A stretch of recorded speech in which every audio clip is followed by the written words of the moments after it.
Gotta get settled in. Gotta get my. Okay.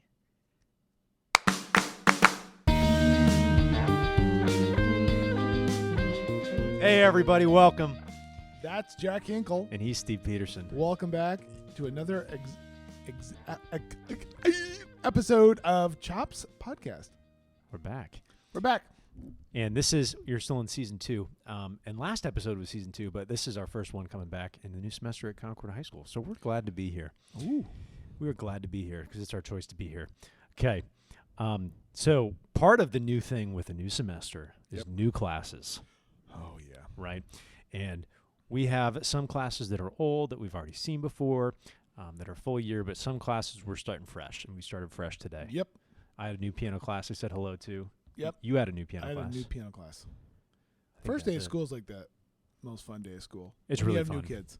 It's when really you have new fun. kids, I could do like first day of school all day, all year. No way, dude. No way. You don't have that. You can't sustain that kind of energy. I know. I've seen you on first day of school. Hey, everybody. I'm Steve. Hey, good to meet you. I'm Mr. Peterson. Hey, welcome. Hey, come on in. Hey. 50 minutes later, new class. Hey, welcome. You want to do that 180 days of the year? Dude, you would need more coffee than is in existence. I know, but you're not really putting out too many fires. You're just kind of like going in there like the clown show, and then it's like done. That's true. It's a full day of good cop, right? Right. Here goes my microphone. Yeah, you're being good cop all day, and it's fun, and the kids are like totally into it, and you get to be happy all the time. That part is fun, but I don't want to talk about like rules and regulations of all my classes every day of the year. That is kind of boring. It is. But all the jokes that you say the first time are funny because they've never heard them before. And then you've practiced them and you've worked them up. That's Right. true. And then all the kids that know you, they're like, "That all you got?" Right? Yeah, that's Come on. true. That, Come on. they're Come on, like, bro. "I know funny. That's not funny." That's true. No, I think about that in my piano class too. Yeah. There are some moments on the first day of piano class, right, that you like know. It's like every time they put on the headsets Yeah. and you talk into their ears with the microphone. Yeah. They're like, "Oh my God, Yeah. I'm so scared." And Yeah. that gets me every time because Yep. I'm looking for it. I used to say, "Let's play Britney Spears," but today for the first time I said, "Let's play Taylor Swift." Because it was like, recording artist like with your microphone and like that. So I actually changed the times. Now we're Taylor Swift. Wow. It's a new era. Look at us. It used to be Britney Spears. Was it anyone before Britney Spears? No, Okay. Nice. I don't know. So we're in the midst of creating Chaos. classic. Okay, go ahead. We're in the midst Movie reviews. of creating culture. Culture? That's like really heady. That's like giving us too much credit. That's like everybody does culture. Everybody does culture. Can't have culture without cult. Make more money when you're elite. Wait, you have more fun when you're in them, but you make more. No. Dude, you said that at least 3 times today. Right. You make more money as a leader, but you have more fun as a follower. That is a cult quote from The Office by Creed Bratton. So I'm not in a cult, but that is. But if I was. make more money. Okay. Culture. Culture. You know what's culture? The Boys in the Boat. The Boys in the Boat, the new movie that just came out based on the Dan Brown book. Not Dan Brown as in Angels and Demons. That's where I went. I did not know that was written by. Okay, different Dan Brown. Yes. It's a very common name. Yes. But you sniffed this book out way before it was a movie. Thanks to my brother. Thanks to is that Tim? Andy. Andy's the one that I think he gave it to me or told me about it. Yeah. And I remember you got into this 2 years ago. Yep. And I remember a very specific day of, I think it was concert band finals. Yes. And concert band finals is in a high school in Indianapolis called Lawrence Central. Mm-hmm. And you had the band in the warm-up room, classroom, and you brought them close, and you pulled that book out, and you like read him a quote from the book, right? Yeah. What was the idea? Yeah, the quote of that is the memoirs of a rower from the 1930s, and his name was Joe. And Joe was being interviewed when he was in his 80s, and that the interviewer, I guess it was Dan Brown, noticed that that Dan started to become, or Joe started to become tearful at a certain point during the interview, because that's when he started talking about the boat.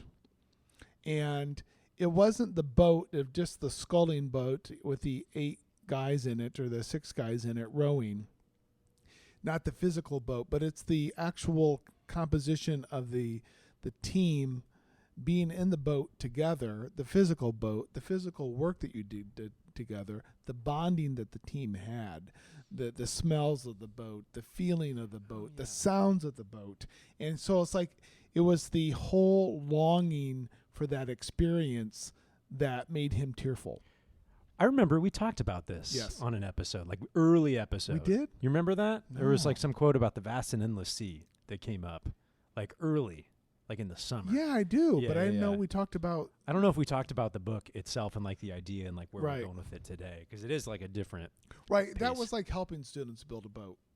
Oh, right. But we're talking about boat as like the experience. Right, and so so that's what made him long for that was the idea of the culture of the boat. Do you build boats in your classes? I tried to build boats every day. What kind of wood do you use? Oh, maple, pine. No, don't use pine. Okay, so yeah, I think the since we work with students that we see over 1, 2, 3, 4, 5, 6, 7 years possibly in band and orchestra, is that you can have some students for a long time, and you realize that maybe what the students most revere is not the musical satisfaction, and it's the culmination of your class experience or your ensemble experience. It's the senses. It's like, what do you remember smelling, seeing? What did you feel? What did you hear? And it's those personalities, and then the vibe that you had when you were performing, whether it was athletically or musically, that kind of put that all together, and maybe your adrenaline started rushing. You got this adrenaline rush, and you got a heart rate that was accelerated, and it kind of cemented some of these feelings. But you can remember some mountaintop experiences that you had, maybe in some ensembles as a teacher or as a student, where you're like, dang, and it was that like collection of people, right? And it was like doing something together that was really high level. So that's what the boat is, the boys in the boat. And it is kind of interesting because today was our first day back, and you could kind of see like the fatigue on the kids, because I'm sure most of them have been like staying up till like 1, 2, 3, 4, 5. Yeah, they looked pretty fresh until after lunch, and then I was like, oh my gosh. Well, in 7th period, you were like, did you guys just like, did it hit like right now? And all the kids were like, yeah. Yeah, I said, did you guys just get like super tired like 20 minutes ago? They're like, yep. And I'm like, super, I'm your teacher. So great. Well, and I'm just saying this now because like I think the contrast is interesting, because hindsight's always 20/20. You don't know what you have till it's gone in some ways. Yes. And yeah, I think that's a good way of thinking about it. And the kids were, well, I asked this in jazz band today, but I was like, who's got senioritis right now? And like every senior was like, me. And they, some of them kind of sugarcoated it, and they're like, yeah, well, I'm just like kind of ready. And some were like, I've been ready for 4 years, like get me out of here, which like fine, fair. Yeah. But it is really interesting to see that, because the kids who say that are all like the kids that are doing everything at this school, which is cool. But then the other part of that is like you brought up today in Wind Ensemble. Well, school's just like prison, right? School is prison. Locked doors. Well, it's okay. It's locked doors. Minimal windows, if none. Like none of our music rooms have windows. Okay. You get dismissed on a bell. You get addressed by an intercom where you can't see a person. The doors are locked. You have an armed guard. You eat institution food on a stool in a lunchroom, right? You have to ask to go to the bathroom. You have to ask to do anything. You have to get asked to do anything. And when the bell rings, you stand up and go to the next part of the prison cell. So yeah, it's I think we've done a wonderful job of making school feel like prison, and that's not a Concord thing. That is just it's a US of A thing. That's the system. So of course, when kids get to college, they're like, wait, what? They're like, I can just get up and go to the bathroom. I can go whenever I want. Leave? I can bring a cheeseburger to class, or like, I only have 2 classes a day, then I can do what I want. So yeah. I don't know what that has to do with the boat, but anyway. Well, the boat is like the experience of it. So it's just like kind of like the left and the right side of just like, wow, this is really cool. We have this experience, Yes. but oh wait, this is prison? No. So we're bringing up the boat because we'd like to share and contemplate and ponder what it's like to create an experience in a room, because it can feel like prison to a lot of these kids. And I'm sure like a lot of these kids, I think it's easy for us to create experiences because we have concerts. Yes. And we have performances, and every day we perform. And if you're in an English class or a history class or a math class, you don't really perform. And it's kind of like you can get lost in the hamster wheel of just like work, learn, practice, work, learn. Right. There's no payoff, and there's no like, gosh, I'm going to miss this when it's gone.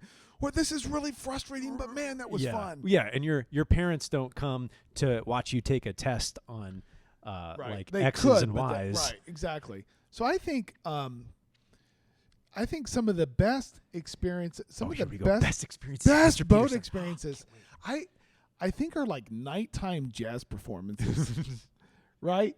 Because it's the jazz band performances in the middle of the day. They're fine, and we'll be in Purdue in a couple weeks, and all our bands are going to play during the day, and it's fine, right?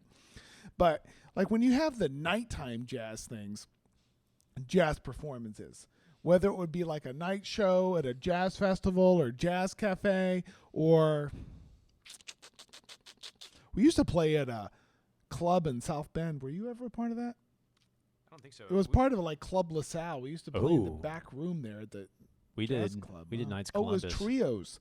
Oh yeah. Trios. It was Was called that like Trios a Jazz pizza Club. something? It was in the back of Club LaSalle. It was kind of bougie Trios. in South Bend. Yeah, I swear but we then did that played once. Nights of Columbus, Yeah. a little social club downtown, right? No, you're right. There is something to that too. And so, like, I can totally remember, like, last year, one of the jazz bands, we took them to the Madison, Wisconsin area and to this high school called Sun Prairie. And sometimes in jazz bands, they do this thing where they do this honor band. Like, if they think you're, like, really good, they put you in the night show. And it's, like, becomes competitive, which is its own kind of problem sometimes. But at this show is, if you paid $100, you got in the night show. Forget competition. Just make it capitalist. It was like, you want in? Pony up. Let's go. So we put in our $100, and they all said, we can put one of your bands in there. So we played, and they gave us a guest artist, a woman from the New York area that played baritone saxophone. She was a very fine player. So it was like this slotted thing. There were like 10 bands that played in the evening, and we were like the fourth band on or something. So we kind of had this like corral to go through of like rooms to hallways and stuff. And so the band is just together for like an hour. We're just like spinning our wheels, just like trying to make our own fun. At one point, I lost track of the band. I was talking to some other band director from Wisconsin, and all of a sudden I hear my band playing. I'm like, what's going on? And they're like, they had broken off into a band room and started rehearsing without me and with the guest artist.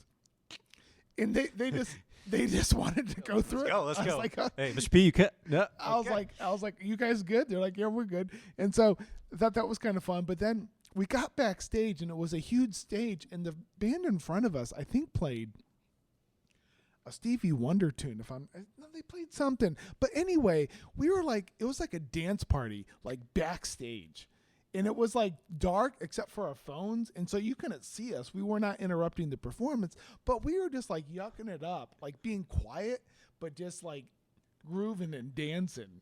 And then they're like, next up, Concord High School, then we had game faces on. We're like, let's go. Yeah, that's fun. And it was just like this. And kids would still be, you remember that when we did that? We had that dance party backstage, and did that. And it was like really, it was really fun doing that. I can remember, late night jazz performances at Purdue University. Sometimes they used to do an evening concert, and you'd be all huddled up and ready to go. And it was a fun time. And then of course, like Jazz Cafe, you and I have both been a part of that. You as a director and a performer, and myself as a director. But there, it's nighttime and it's all kind of glammed up, and it really kind of helps solidify the band in some ways, right? It gives you something to kind of climb onto. And I really think what is adrenaline is a really big part of like etching those memories into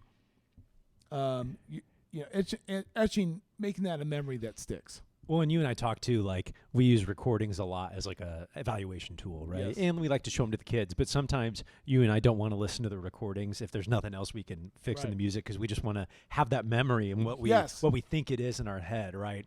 And walking onto the stage at Jazz Cafe with the kids, and like you all know you're chasing after that common goal. Like you're in the boat and you're in your final race and you're like, let's go. Right, and everybody's there and everybody's dressed to the nines and the crowd is there and the lights are on, and yeah, that's true. And you don't want to go back. You don't want to go back and listen to it because you want to be in that boat experience. You don't want to like be hypercritical because it wasn't about like winning or losing. It was like having this a moment, a shared moment together. Yes. No, that's true. Now, the boys in the boat, 1936, they won the gold medal. Spoiler alert, in the Berlin Olympics. So there was that mountaintop experience for them, but it didn't seem like in listening to the talk about the boat, that wasn't a part of it. That wasn't what made that amazing. It was the relationships and the struggle and the fatigue and the successes and the failures that they had. Well, and the same thing, I mean, obviously is true for us, like especially with jazz band. Like there's no competition at the end of the year that we do. We're just like playing. But the Jazz Cafe for these kids is like that mountaintop experience, because that for some of those kids, even the ones that go on to music, like that'll be some of the biggest crowds they play for ever, and like the most responsive. I thought that our jazz concert this year, like in the fall, had like that same experience, because you started doing this like maybe whenever we went to semesters and started playing in the fall. Yes. Right. And we do a fall jazz concert. And this year we had all 3 bands perform at it. Mm-hmm. And we had it in our own Performing Arts Center, which is a really good facility. And we had all of our band kids, if they weren't playing, like if Jazz 3 was playing, 1 and 2 would sit together. Yep. Jazz 2, 1 and 3 would sit together, et cetera.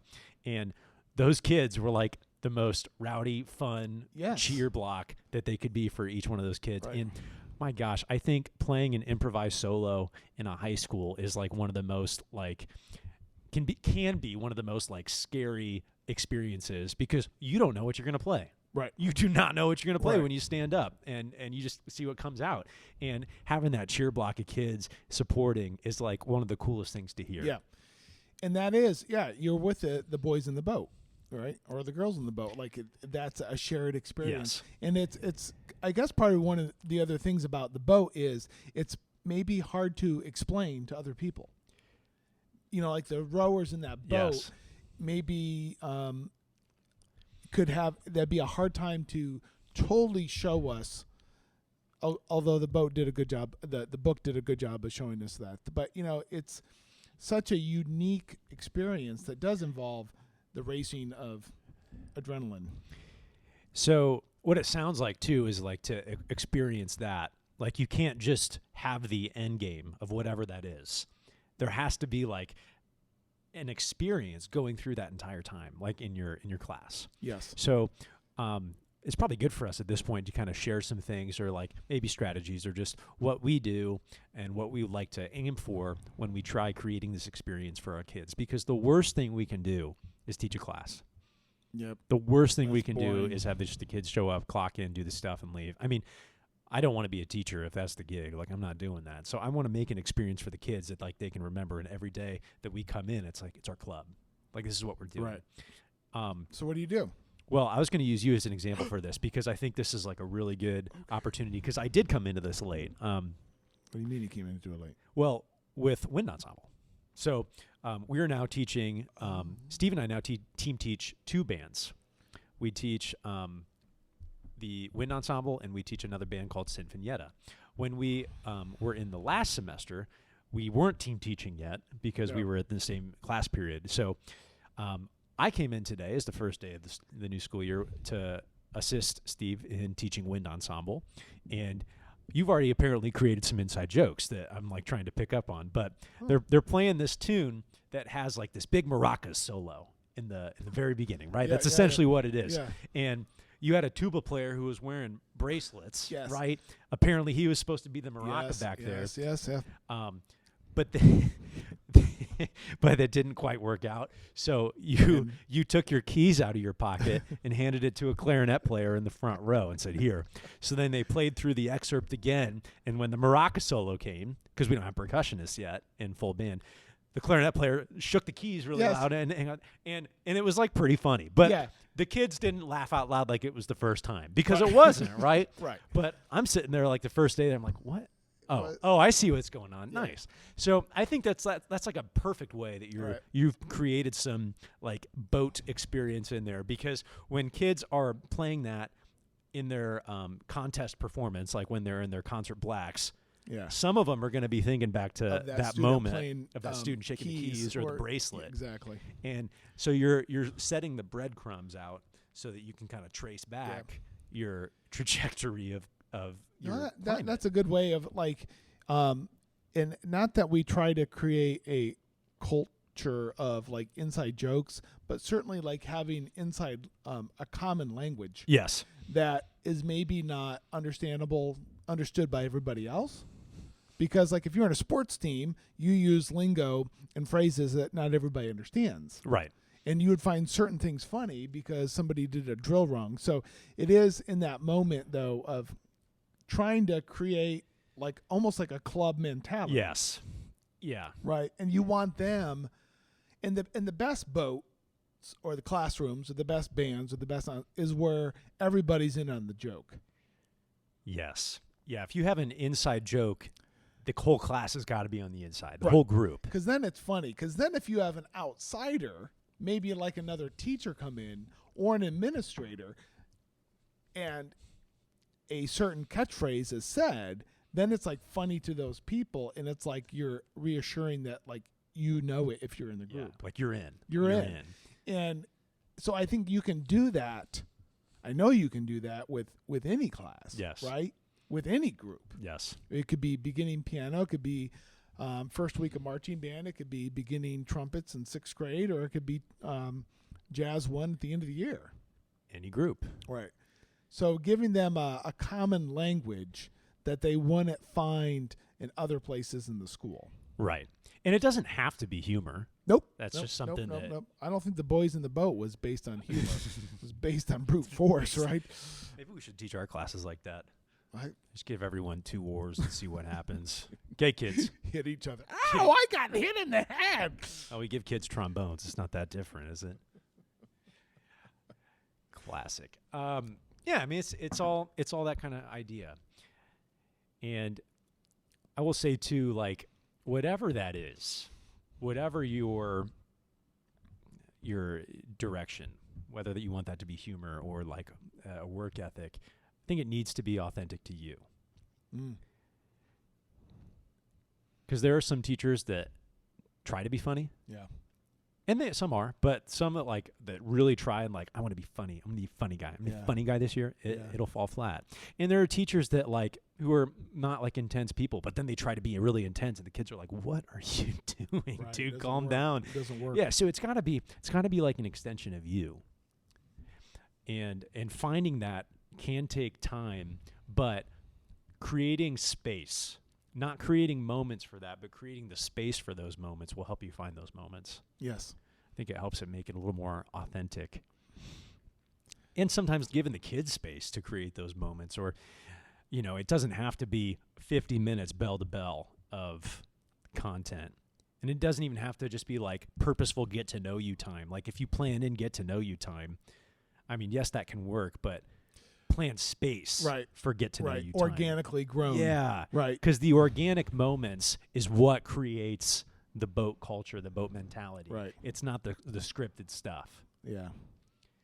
Yeah, I can think of teachers that you had just mentioned that, but the different personalities in the classroom are just as varied as the people leading them, right? And so, but you think about some of the special moments you've been a part of as a student, where it was not the funny class, but there was definitely a boat, and definitely you wanted to be a part of that, right? And there was not any sarcasm, there was not any like laughable moments, but it was like serious enough that people were in. Right. And those are good. Those are moments that you remember, and your moments that like when you're in your 20s or your 30s, you look back on in high school and you're like, that was different. Yes. Like that was a different experience. I don't know if I'll get something like that again. Because a lot of these kids, like here's the other thing I have to remember. A lot of these kids are going to leave this school when they graduate, and they're not going to be in like a group, like a working group. Right. Some of them can be, but you might work like in a job where you do your one thing for 8 hours. Like an assembly line or something like that you're just like, you do your one thing and you don't really have to talk to people in a working way. It can just be a social way. And there are going to be some kids that are like working from home, like working on a laptop and doing their thing, and they won't have that group experience. You know, that is a good point, thinking about how building that culture in the age of remote work. Yeah. Yeah. And in the age of these kids might also not perform again. Yes. And this is like a music-centric thing, but, my dad has told me this, that when he goes, like he's watched my concerts as a kid, obviously a bit, and also he's come to some things like as I've been a director, and he goes, it's kind of interesting to think about that some of these kids, that might be the last time that like someone claps for them. Oh, that's sad.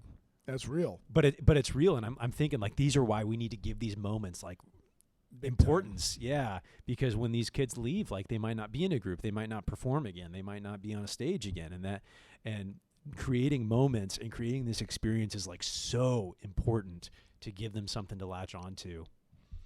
And I think the being on stage, now we can totally stay in the performing arts, but like being on stage is also putting yourself out there. Yeah. Like being vulnerable, which can be really terrifying. Playing on a jazz band stage when the house lights are on you and you cannot see the audience, and you're playing and it's just you and a few members of the band, and you're trying to create a moment on stage, that could be really terrifying. It can. But on the and then we've seen moments where students have struggled at different times and had to walk them through that and kind of what that experience was like and how can we make it better.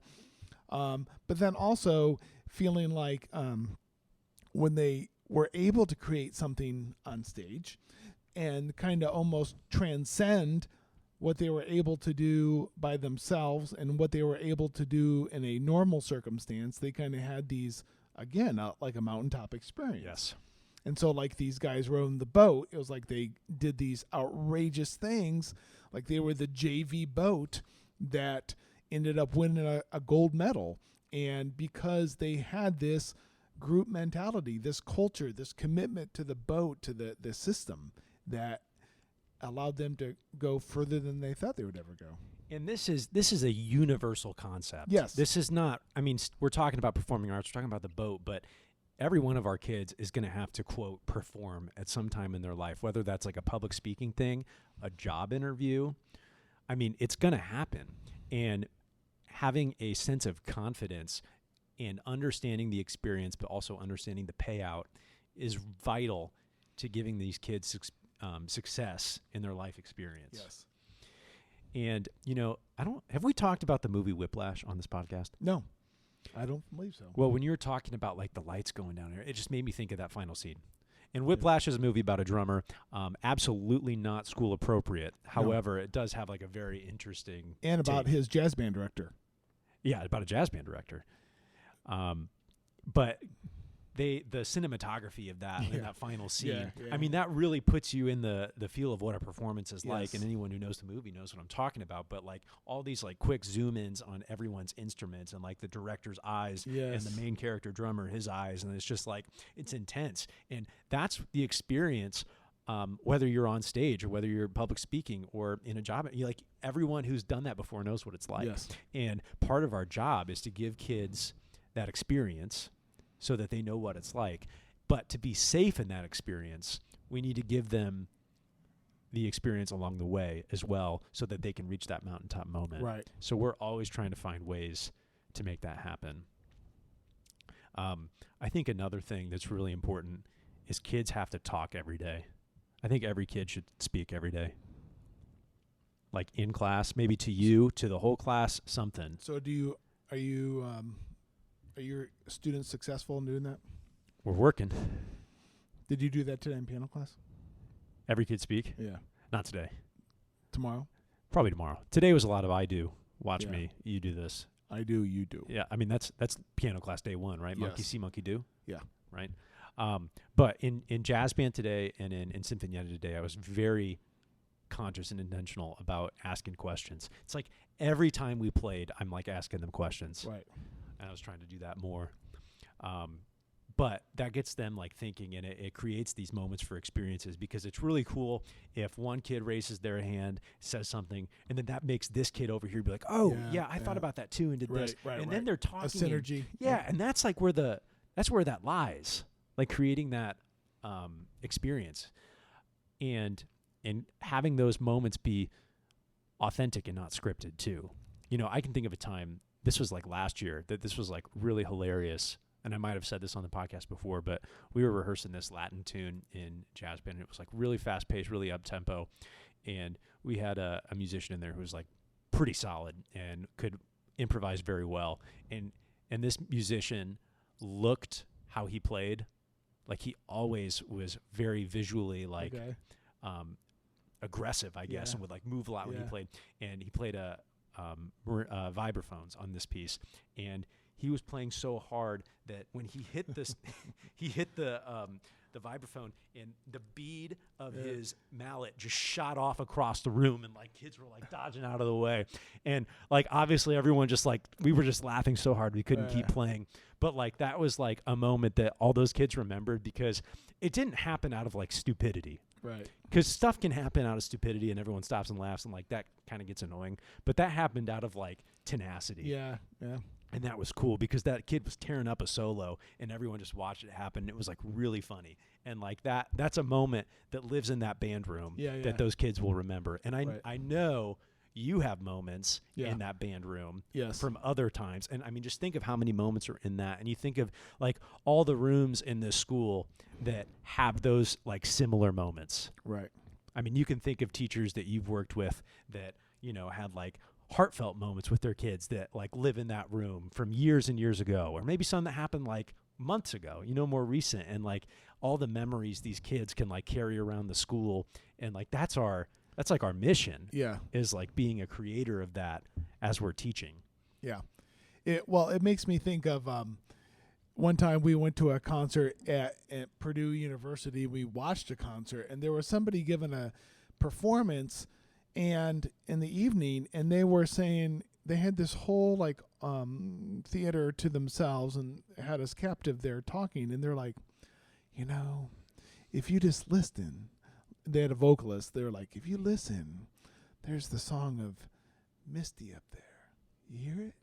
And there's the song of Bye Bye Blackbird. You hear it over there? Like, and they talked about like those tunes, like jazz tunes, kind of living out in the air.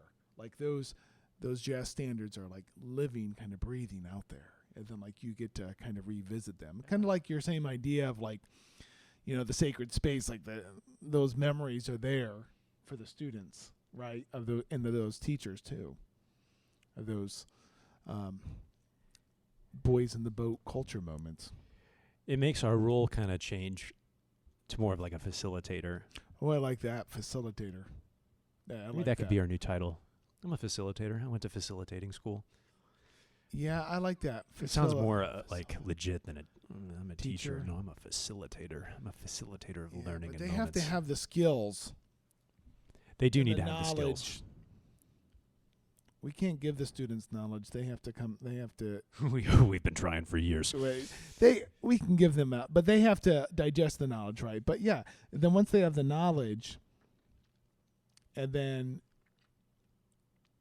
we can help them facilitate how to use that knowledge.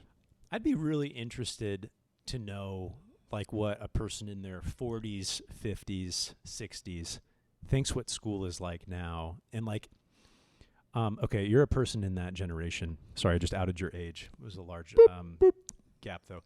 So like when you were in school, was teaching like very much like sit down, be quiet, listen? That's what I remember. I can just remember like a lot of kind of pulpit kind of lecterns that people lecture based. Yep. People would stand up at the front. A lot of overhead projectors. Oh, a lot of yeah, chalkboards. yeah. I think that was it. I mean, that's kind of what they were doing. It wasn't, we've kind of morphed into this expectation of activity and movement. Yeah, well, I'm just trying to think of that. Like, is that, like, if a person who hasn't been in a school since when they were in school, of that age range, 40, 50, 60, like, would they expect to see, like, what we do now? And I'm not talking you and me, but, like, education in general. Like, as you said, it's so activity-based and, like, doing. Right. You're encouraged so much, for those of you who don't know, but you're really encouraged to help create a dynamic in your classroom where students share and compare, and that you bust out into small groups or different sides of the room, or you do, different activities where you're chewing through the new material. Yeah, synthesizing material. And forever it was like teaching was like the same thing. It was just like sit down, listen, take notes, test next week, watch, rinse, repeat. Right. And that's just like totally not what it is now. And so I'm wondering, like, I think like the more doing, I think gives more opportunity for those experiences. Because I would have to imagine it's hard to create like a sense of culture in your room if you, the teacher, are the one just like talking and you're facilitating everything. Yes. That just does not sound like a joyous time. That does not sound fun. Not that school has to be fun, but I do think sure helps. It sure helps, and I think school has to be engaging. I did not have many teachers like that when I was in. I had an old school science teacher. Now, this teacher was really good, but he did like the same thing. It was like he did the overhead projector and just like, here you go, taking notes. Here's what we're doing. But he was good. I learned science. It's a good time.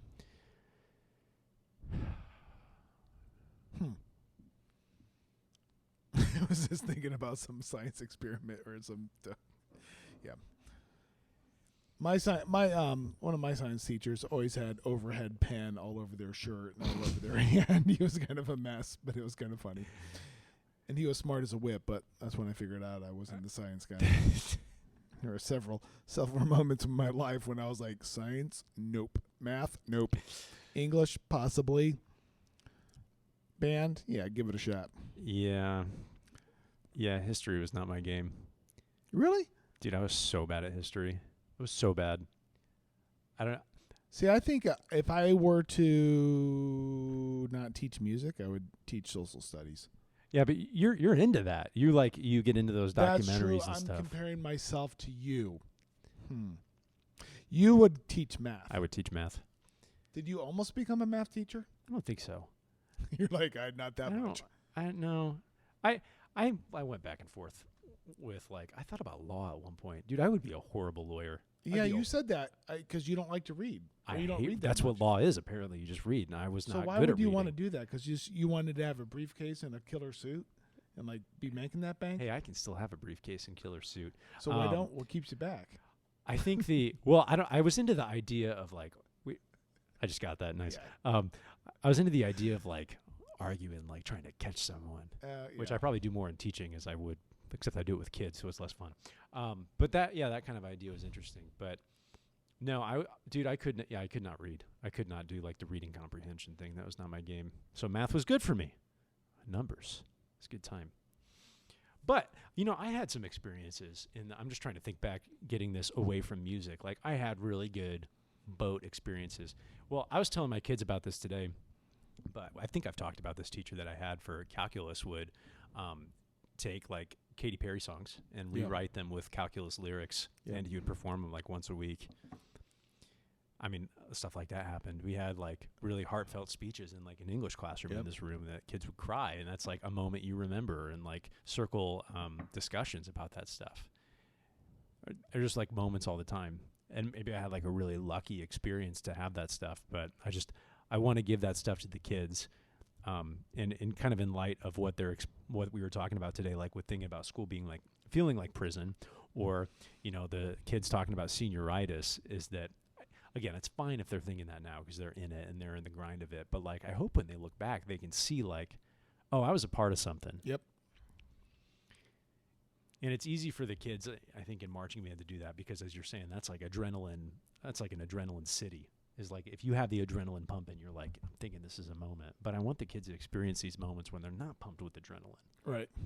Well, and it is fun to think about, since we're now in the beginning of a new semester, taking a group like piano class, which is they're more strangers to each other. Yes. And not musically accomplished most of the time when they come in as piano players. Right. So it's a beginning piano class, but then trying to create a safe space, a boat for them to be in. And you only got 18 weeks. And you got a bunch of different kids. Yeah, a diversity, right? Yeah, kids you abilities, don't ages, know, kids right? you do know. Yeah. Interest. But that's kind of the fun of it. That is. We've talked about how piano class is that's like teaching. That is teaching. Yes. Because you start from ground zero, but you're not sure that everybody's at ground zero. And, band is a lot more homogenous. And so you start at a common point. We all play instruments. Right? Maybe instead of student teaching, kids like seniors in college who are going to be education majors, maybe they just teach a piano class. Right. Stay a page ahead of the kids. That's all you got to do. That's exactly. I like it. Learn how to teach. I like it. Yeah. So building the boat, building the experience. The experience of the boat. It's not a class. It's an experience. It's experience. I think that's good. Okay. To all of our listeners, to all of our teacher listeners, go out there and build the boat. Build the boat. Build the boat. To the students listening. It's not about the actual wood. Remember that. It's actually about the experience. It's about the experience. To the students listening, get in the boat. Let's go. Get in the boat. Let's run the boat, baby. To anyone else listening. Okay, so Jack, you're going to go for a run right now. I'm not, dude. Today's a rest day. You got arrested? On Monday. It's a rest day. Steve is going to go drink a cup of coffee because he's like feeling it right now. I did think about that, whether I was going to stop at a Speedy store and get a Diet Mountain Dew. That's like your little slice of happiness, right? Stopping at that Speedy store. That is, but yeah, it's just like sugar, fat, and. Well, not if it's Diet Mountain Dew. It's just the fat. I know. It's just the fat and the chemicals. You've had worse. Do I? Yeah, I know. Do I need more stuff like that in my brain going? Blah, blah, blah. So, but I'll be asleep by anyway. But anyway. Okay. Okay, everybody. We're back. Get those likes going on the socials. Get those follows going. Give us a review. Yeah, please. Come on. We haven't had a review in like 3 months. Let's go. And one of them was on the podcast. That. Or give us a question. We should ask him to change his name on the reviews. Yeah.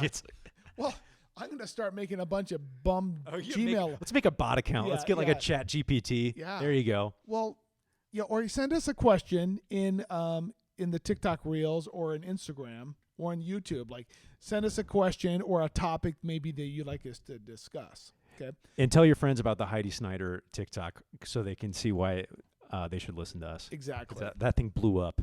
Get that going. Go bad in a good way. Okay, and then also we're looking at a guest in January. Hey, it's January right now. Yep. Look at that. And a guest in March. Okay. We're skipping February. It's no guest February. Well, a lot going on there. Yeah, we're really busy trying to find people. You Yep. know. We'll talk to the director of communications about that. We're really busy. Okay. Okay, folks, it's that time. My name is Jack Hinkle. And my name is Steve Peterson. Thanks for listening. Bye.